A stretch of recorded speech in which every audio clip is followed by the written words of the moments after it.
Wasallam bersabda, ada 5 macam fitrah, yaitu khitan, mencukur bulu kemaluan, memotong kumis, memotong kuku, dan mencabut bulu ketiak. Hadis riwayat Bukhari 5891 dan Muslim 258. Jadi, khitan adalah bagian dari syariat yang melekat pada kehidupan seorang muslim.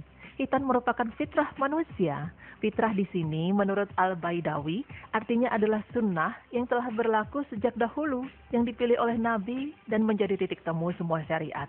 Sehingga seakan-akan amalan tersebut diwariskan secara turun-temurun.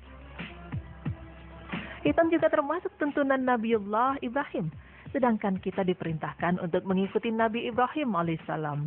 Hal ini disebutkan oleh Allah Subhanahu wa taala dalam firman-Nya yang artinya, katakanlah, benarlah apa yang difirmankan Allah, maka ikutilah agama Ibrahim yang lurus dan bukanlah dia termasuk orang-orang yang musyrik. Quran Surah Ali Imran ayat 95. Dalam Islam, ada alasan kenapa diwajibkan khitan. Alasannya adalah sebagai proses untuk menyucikan diri dari najis. Kulit pada ujung kemaluan atau yang dinamakan kuluk akan dapat menampung kotoran yang berasal dari air seni dan keringat. Tentu saja ini menjadi najis. Padahal orang Islam diwajibkan bersih.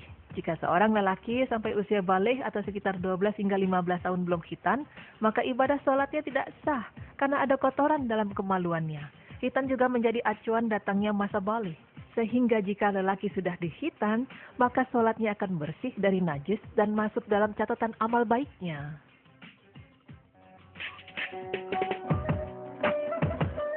Selain khitan dilakukan sebagai bentuk ketaatan kepada Allah dan Nabi-Nya, penelitian lebih lanjut di zaman modern ini menunjukkan hal yang positif dengan perintah khitan ini. Khitan bermanfaat besar bagi kesehatan reproduksi pria dan wanita. Penimbunan kotoran pada kuluk dapat menyebabkan timbulnya bakteri berbahaya yang dapat merugikan kesehatan. Dengan dibuangnya kuluk akan menurunkan tingkat infeksi penyakit organ kelamin pada pria, sehingga tidak ada kotoran yang masuk ke dalam organ reproduksi istri. Hal ini tentu saja membuat istri terhindar dari penyakit. Dengan alasan inilah orang melakukan khitan, sehingga saat ini tidak hanya muslim saja yang melakukan khitan, ada juga orang yang beragama lain bahkan tidak beragama sekalipun juga melakukan khitan. Semua karena manfaat medisnya yang besar. Bahkan beberapa rumah sakit telah menawarkan proses khitan bagi bayi-bayi yang baru lahir. Lalu kapankah sebaiknya khitan dilakukan?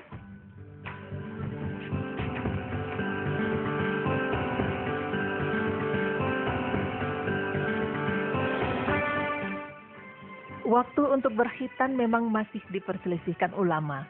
Ada pendapat yang mengatakan pada saat hari kelahiran, hari ke-7, atau ketika anak berusia 7 tahun. Adapun yang lebih kuat pendapatnya adalah khitan boleh dilakukan kapan saja asalkan tidak melebihi usia baligh. Di Indonesia sendiri, pelaksanaan khitan memang tidak selalu langsung dilakukan ketika bayi baru lahir. Khitan umumnya dilakukan pada seorang anak laki-laki ketika sudah memiliki kesiapan mental. Hal ini dilakukan karena khitan dianggap tidak hanya berdampak secara fisik, namun juga secara psikis. Setelah seseorang dikhitan, maka secara agama ia telah memasuki tahapan pencatatan amalan, yang mana ia wajib menjalankan seluruh perintah Allah Subhanahu wa taala.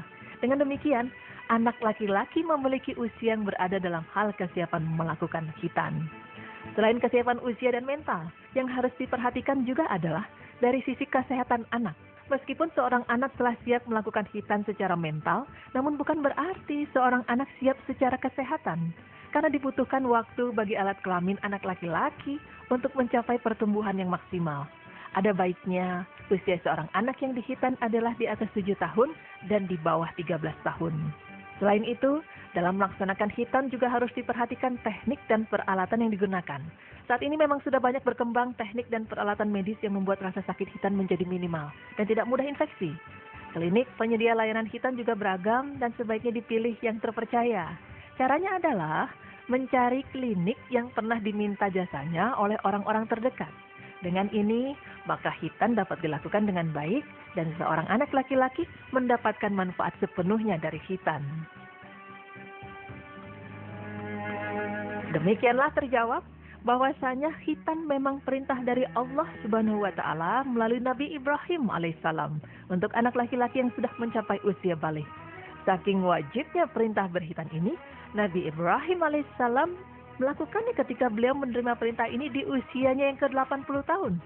Nah, semoga informasi ini bermanfaat, khususnya bagi Anda yang akan melakukan khitan bagi anak lelakinya. We're here on this special day, our hearts are full of pleasure, a day that brings the two of you close together. We're gathered here to celebrate a moment you'll always treasure. We have so